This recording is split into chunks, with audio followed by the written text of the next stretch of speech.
Credit Karma recommendations are generated from your credit profile data and are mostly affiliate-based offers, meaning the app earns money when you apply through certain credit card or loan suggestions.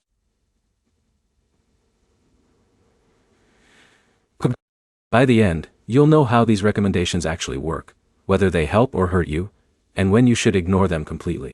Start with how they are created. Credit Karma recommendations are built from your TransUnion and Equifax credit data. The system analyzes your credit score range, payment history, and account activity to match you with financial products you are likely to qualify for. Now explain what that actually means. You are not seeing random ads. You are seeing pre-screened offers that are filtered based on your credit profile. Now explain the business side clearly. Credit Karma earns revenue when users apply for products through these recommendations. That includes credit cards, personal loans, and sometimes insurance or banking products. This is how the app stays free for users. Now explain the key misunderstanding. People assume recommendations are personalized financial advice. They are not. They are product matches based on likelihood of approval, not what is best for your financial situation. Now explain the practical impact. A recommendation can still be useful if you're trying to find cards or loans you actually qualify for.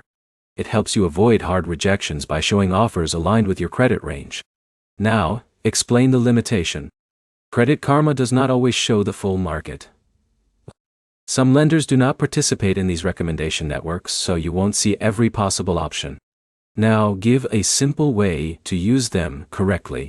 Treat recommendations as a starting filter, not a final decision. Use them to narrow options, then compare terms directly on the lender's official site before applying. Now, give a real-world decision rule.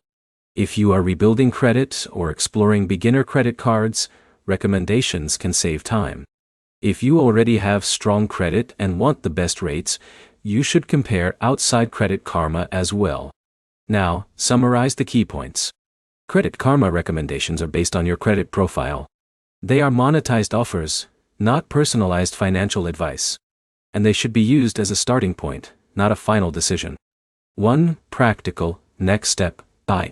Before applying for anything you see in Credit Karma, open the lender's official page and compare the actual terms side by side. If this helped, subscribe for clear breakdowns of credit tools without confusion or hidden mechanics.